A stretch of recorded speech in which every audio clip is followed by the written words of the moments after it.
काय सांगू मी या संताचे उपकार, मज निरंतर जागविती। बटन बंद करा।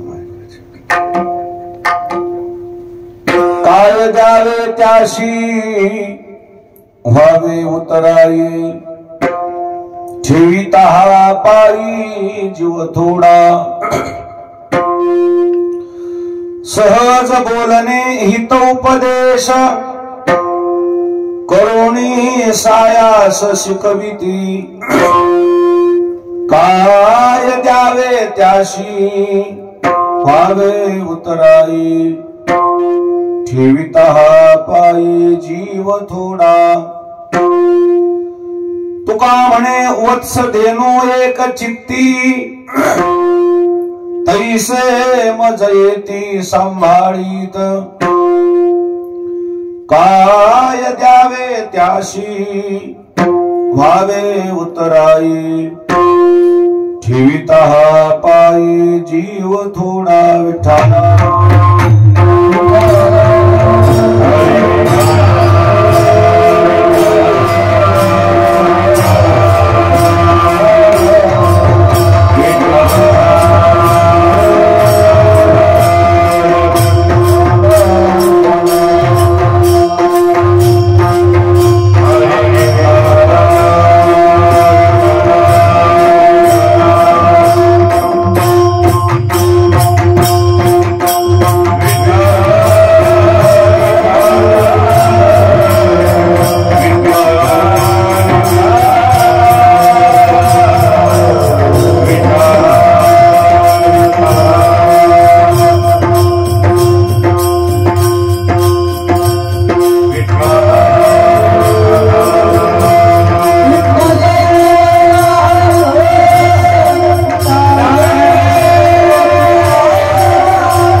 पांडुरंगा करू प्रथम नमन, दुसरे चरण संतांची।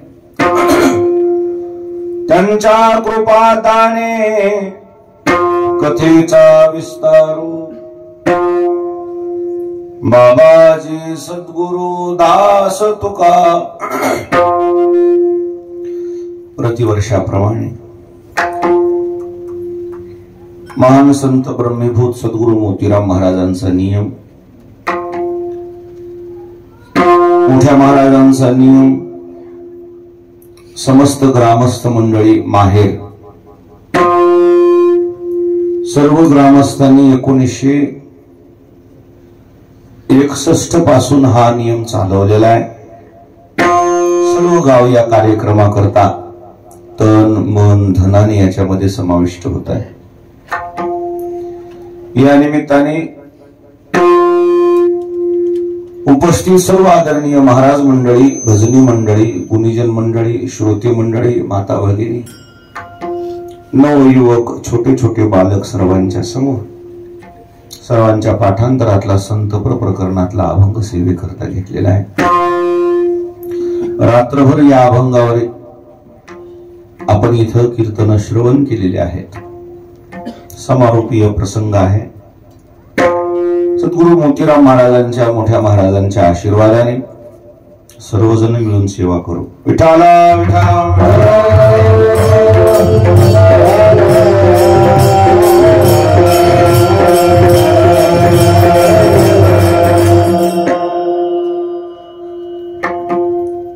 परभणी जिल्ह्यामध्ये प्रत्येक गावामध्ये, प्रत्येक खेड्यापाड्यात वस्तीवर तंड्यामध्ये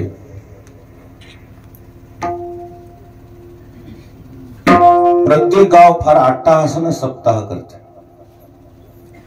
पण या माहेरचा अट्टहास विशेषच आहे. जरा रात्रभर गावातला प्रत्येक व्यक्ती जिम्मेदारी पूर्वक या ठिकाणी जागा राहतो. आलेल्या प्रत्येक कीर्तनकाराचा, कथाकाराचा, गायक वादकाचा सन्मान करतो. रस्त्याची प्रतिकूलता आहे, पण प्रतिकूलता जर रस्त्याची असली, येईपर्यंत कोणाला वाटते काय रस्ता आहे, पण यांच्याकडे बघितलं की खेदच हलका, शिन हलका होते. थोडा त्रास होतो यायला, पण तुमच्याकडे आले की शिन हलका होते. तुमच्या चेहऱ्याकडे बघितली की तुमची जी प्रसन्नता आहे, तुमचं जे प्रेम आहे, जसं गावाचं नाव आहे, जसं गाव नावच माहेर आहे. माहेर म्हणले की लेकीला माहेर मध्ये काय मिळते? तसं या प्रत्येक गायक वादका करता, प्रत्येक कीर्तन कथाकारा करता माहेर म्हणजे ओरिजिनल माहेरच आहे.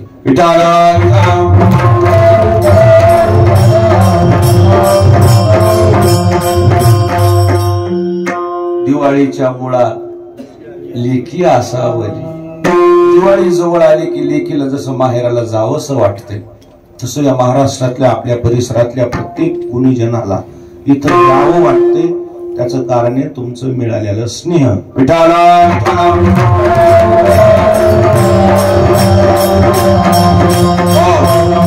आणि म्हणून या निमित्तानं आपण एवढ्या अट्टहासानं, आता बरं किती प्रतिकूलता आहे, काय पाऊस आहे बघा, इतकी प्रतिकूलता. आणि त्यातल्या त्यात या जिल्ह्यामध्ये या पावसाच्या झळा त्रास जास्त प्रमाणामध्ये माहेरला झाला.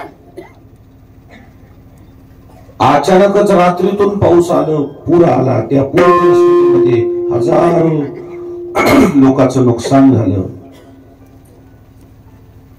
गाई वासराचा चारा वाहून गेला.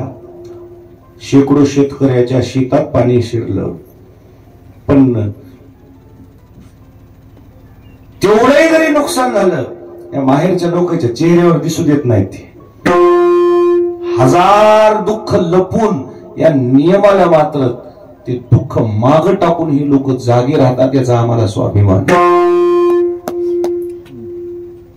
बर, नदीच्या काठच्याला पुरानं मारलं, जे माथ्यावर राहते जमिनी त्याला पावसानं मारलं. म्हणजे एक तरी बाजू याची चांगली असावं ना, पण तेवढे दुःख जरी असेल, या दुःखाचा सामना करत करत या गावानं, या माहेरानं हे जे सप्ताहाचं या कार्यक्रमाचं आयोजन एवढ्या तन मन धनानं या ठिकाणी केलेलं आहे. संप्रदायाच्या वतीनं, मी माझ्या परंपरेच्या वतीनं मनापासून गावकरी मंडळीला धन्यवाद देतो.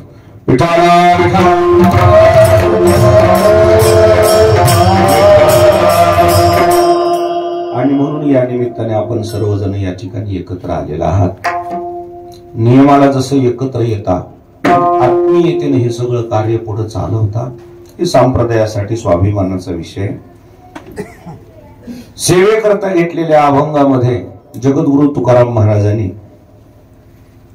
या जगामध्ये संतांनी जी जनजागृती केली, ही जनजागृती समाजाच्या स्मरणात राहावं म्हणून या अभंगामध्ये ऋणनिर्देश केलेले आहेत. संतांना जी जनजागृती जमली, तळागाळातल्या लोकांपर्यंत जाऊन जे संत पोहोचले, ज्याशी अपंगिता नाही त्याशी धरी जो. प्रापंचिक जनजागृती त्यांनी केली आणि पारमार्थिकही केली.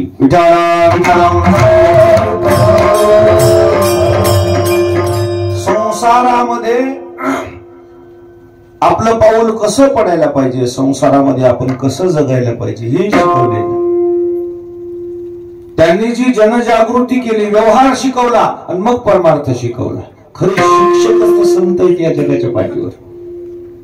खरे शिक्षक उदरनिर्वाहाचे ज्ञान दिले आणि उद्धाराचे ज्ञान दिले.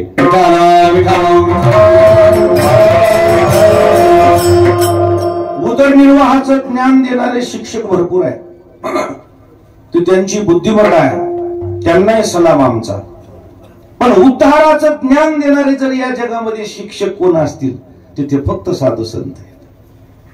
त्यांनी उद्धाराचं ज्ञान दिलं. उदरनिर्वाह महत्वाचा का उद्धार महत्वाचा?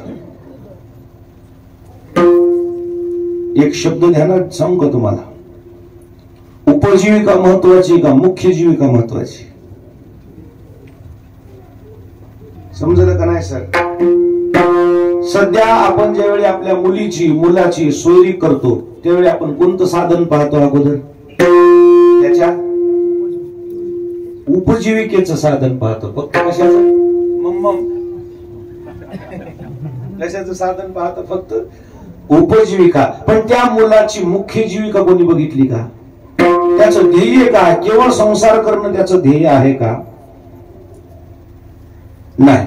उपजीविका आणि मुख्य जीविकातला या जीविकेतलं अंतरच तपासलं साधू संतांनी. त्याला उदरनिर्वाह कसा करायचा हे शिकवलं आणि उद्धार कसा करून घ्यायचा, मुख्य जीविका कशी साधायची हे साध. मला तुम्हाला विचारायचंय, उपला किंमत आहे का मुख्याला किंमत आहे? कशाला किंमत? उपसरपंच व्हावं वाटते का सरपंच व्हावं वाटते? हे लई पटत लगेच. उपसरपंच व्हावं वाटते की सरपंच व्हावं वाटते? काय व्हावं वाटते? सरपंच म्हणजे मुख्य. सरपंच म्हणजे काय? त्याला इंग्लिश मध्ये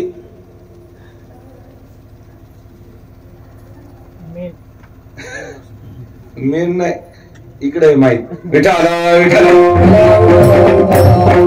इनचार्ज आणि ऍडिशनल असे दोन शब्द आहेत. इनचार्ज म्हणजे मुख्य, ऍडिशनल म्हणजे उप.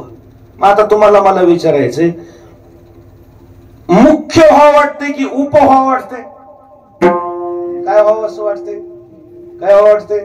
मग या साधू संतांनी तुमची नाडी तपासली. केवळ उपजीविके करताच ही लोक जर आलीत असं जर पटलं, असं जर वाटत असेल, मग उपजीविके करतात ढोरं वासरे परेशान व्हायलेत. ढोरं वासरे उपजीविका करतात बेजार होतात ना. तुमच्या शेतीमध्ये राबणारा बैल, आवताचा बैल कशा करता तुमच्या शेतात राबतोय?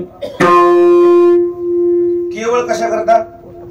केवळ उपजीविके करता.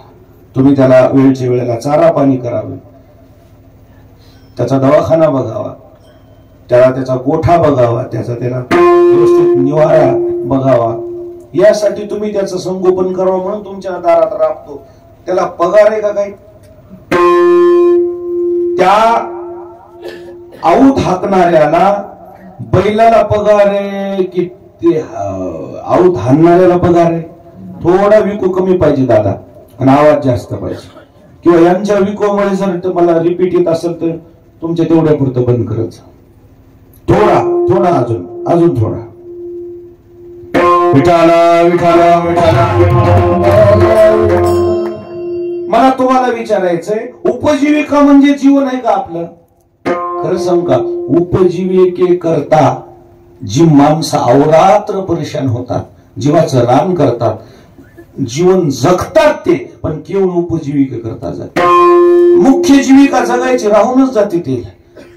सरते शेवटी जर त्याला विचारलं तुम्ही काय कमवलं तर ते म्हणतात की काय करावं, आमची अशी अवस्था झाली, कहा गए तो कहा भी नाही आणि क्या लाए तो कुछ भी नाही. आम्ही झगडलो, ज्या संसाराकरता आम्ही जीवाचं रान केलं त्या संसारामध्ये आम्हाला काही मिळालंच नाही. मिळालंच नाही म्हणजे नाहीच तर मिळेल कुठून? विठाला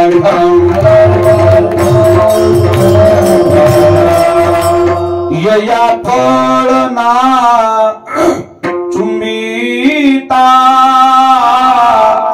नको मला, फूल ना तुरुंबिता, जे काही पंगसुता रुखुची हा साबरी वाढिनली या सरळा, फळना अतू पोकळा, कास्तन झाले गळा. शेळीचे ज्ञानेश्वर महाराजांनी ह्याच्या दोन ओव्या दिल्या. हे संसाराचं वर्णन आहे.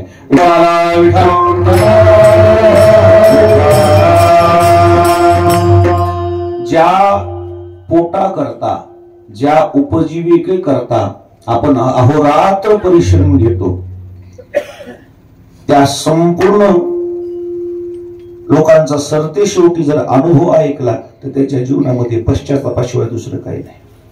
केलं म्हणले पण आम्हाला काही मिळालंच नाही, आडातच नाही तर पोहरेत कुठून. काय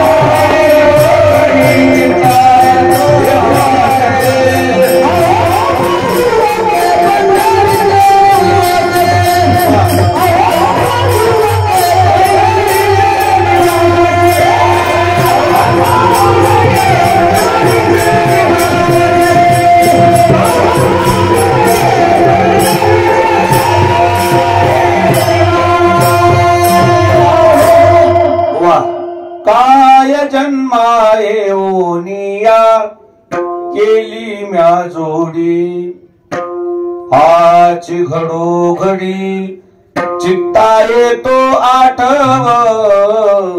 म्हणजे ज्या ज्या लोकांनी केवळ संसाराकरता आपलं शरीर खर्च केले त्यांच्या जीवनात सरते शेवटी त्याला पश्चातापाशिवाय दुसरं काही पदरात पडलं. आणि म्हणून साधू संतांनी विचार केला, हे अनेक माणूस म्हणून आणि हे जर पशुवत जीवन जगले, केवळ पोटा करता जगले तर माणसं आणि पशु काय फरक आहे मग.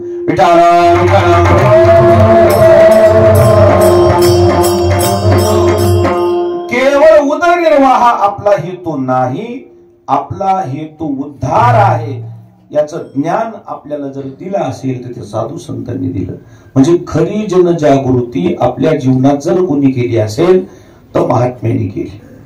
आपल्याला आपल्या स्वरूपाची आठवण करून दे. तुझा आहे तुझं पाशी पण तू जागा चुकलाश. विठाळा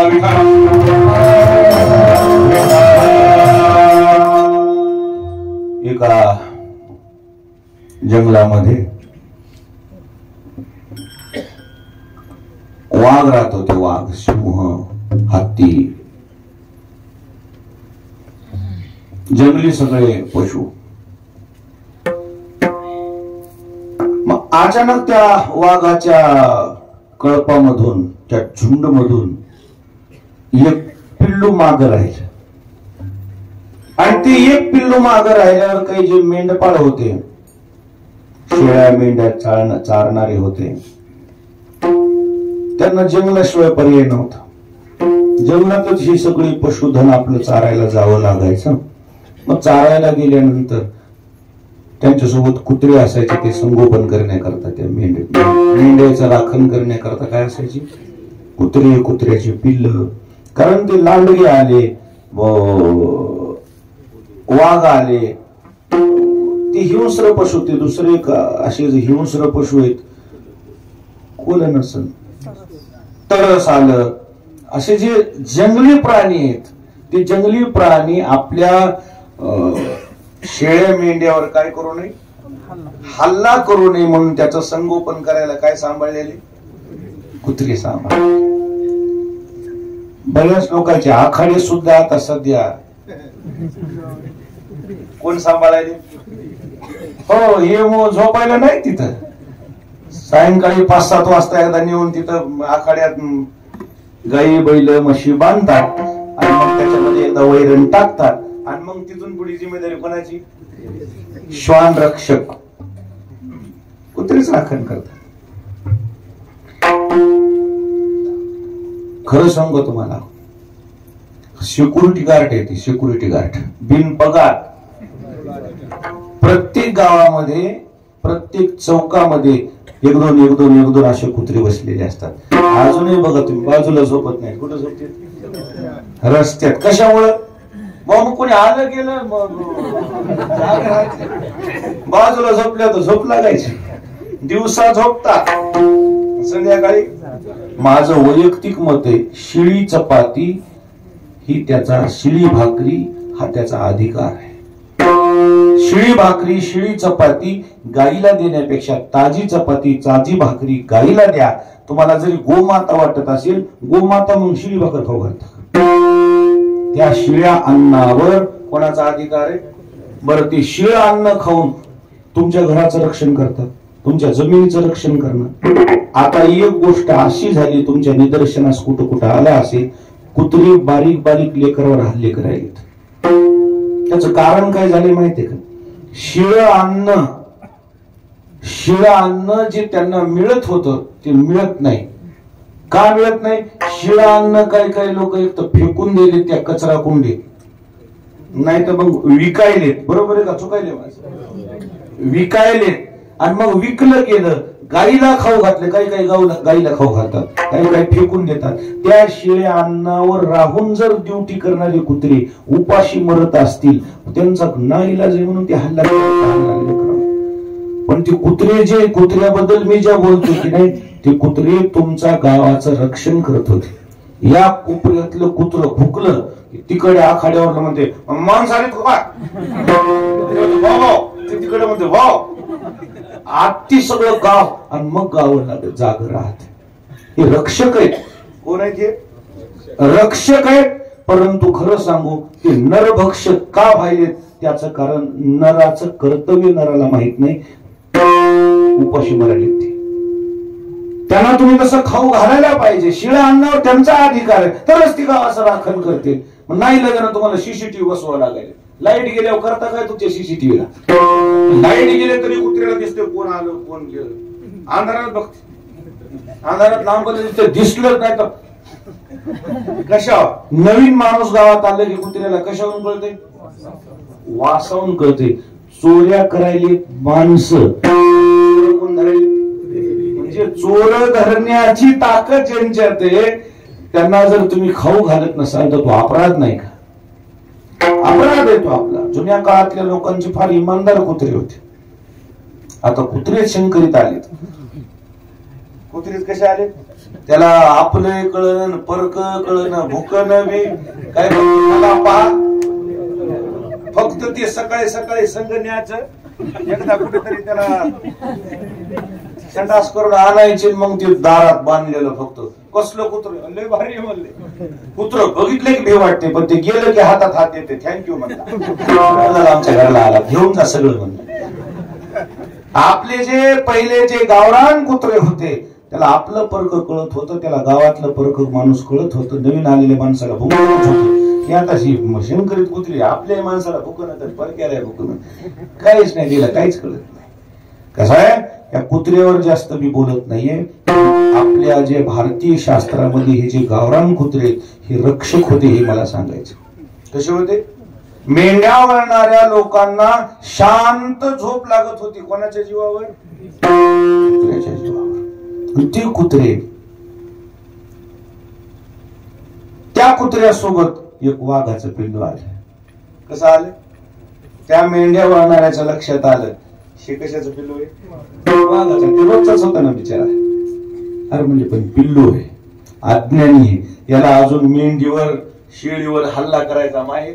जर आपल्या कुत्र्यात मिसळलं, जर आपल्या मेंढ्यामध्ये मिसळलं तर ती आपल्या मेंढ्यासारखे संस्कार लागले तर ती हल्ला करायचा त्याच्या लक्षात येत म्हणजे. पुन्हा जरा आपल्या तरी मेंढ्या सुखरूप राहत्या, वाघ जर आले तर वाघ म्हणते आपल्या जातीचे राखायला राखावा जाऊ द्या. ते कोणी काही करायचं ना म्हणून त्यानं संगोपन केलं. पण त्या कुत्र्याचं, त्या वाघाचं संगोपन करताना ते वाघाचं पिल्लू वाढलं कशात? मेंढ्या. कशात वाढलं? त्या मेंढ्या मग कसं चालतात? मेंढ्या कसं चालतात? वरी तोंड करून. मेंढ्या कसं चालतात म्हणजे चलाव कसं हे आपल्याला मेंढ्या शिकवित्यात तरी आपल्याला कळलं.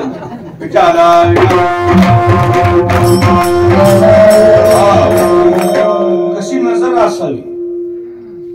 मेंढीची नजर कशी आहे? खाली, खाली मान घालून चालते. पण ते वाघ खाली मान घालून चालू लागते.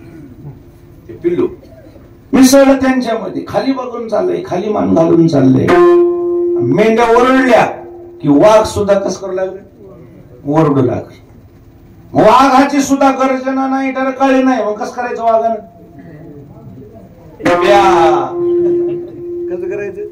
म्या करायचं. म्हणजे वाघाचं पिल्लू मिसळलेलं मेंढ्या. ओरडणं तसंच, चलणं तसंच. संस्कार कोणाचे लागले? मेंढ्याचे. हलक्या काळजाचा असते वाघ. हलक्या काळजाचा असते का? हलक्या काळजाचं कोण? मेंढी. पण हे वाघ मेंढीच्या संग राहून राहून राहून राहून कसं झाले? हलक्या काळजाचं. जराशी वीज जरी चमकली मालकाकडे पळत येऊ लागले. हो मला लई चमकली. मेंढ्या तशा जरासा काही हॉर्न जरी वाजले भिरगाव रस्त्याच्या बाजूला, तसं ते हॉर्न वाजले रस्त्याच्या बाजूला जाऊ लागले. म्हणजे त्याला सवय सुद्धा कशी झाली? घाबरायची. हळूहळू हळूहळू हळूहळू हळू ते असं त्याच्यामध्ये मेंढ्याच्या सहवासामध्ये ते वाघाचं पिल्लू वाढायला लागलं. शेवटी जरी असलं सहवासात शरीर त्याचं कसं दिसायला लागलं? वाघासारखं. ते पट्टे, त्याची शेपटी, त्याचा जबडा, त्याचे नख आणि त्याचं सगळं रुबाब. पण रुबाब दिसायचा काय? काही रुबाबात दिसतेत माणसं पण ते नसतेत.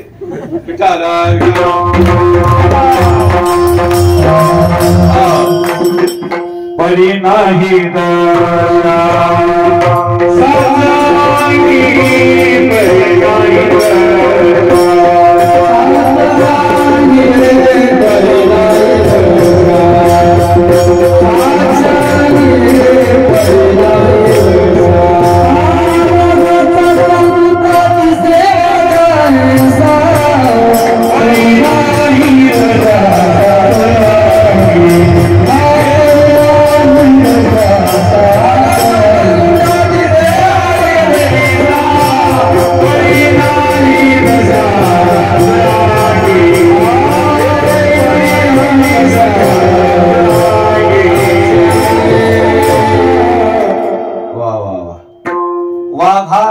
कलभूत दिसे वाघाईसा परी नाही दशासा चांगे.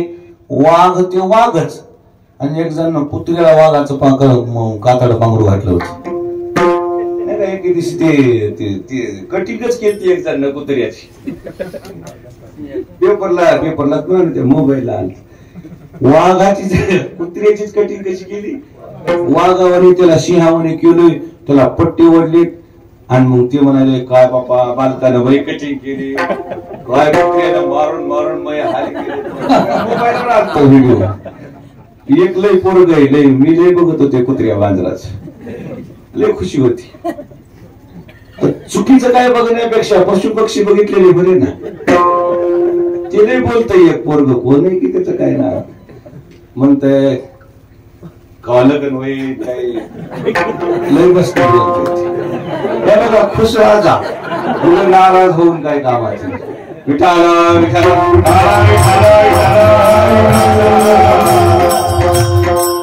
हटके का खटके नाव आहे तुझं. हे मला म्हणते हे लय चांगलं आले. मी बघत लय मस्त बोलते ते पोर. अरे काही लोक तुम्हाला खुश करायला असं आपलं जीवन खर्च करायला, वेळ खर्च करायला. मग खुश व्हा ना. एवढं खर्च करायला तोंड पडलेली तर पडलेलीच का भाभी फोडीली गोरी आणि तैसा दिसे. अरे जे माणसं तुम्हाला हसवायले जीवन जगायचंय, हसून खेळून जगायचं बघा. तोंडावर बारा वाजून काय जगण्यात अर्थ?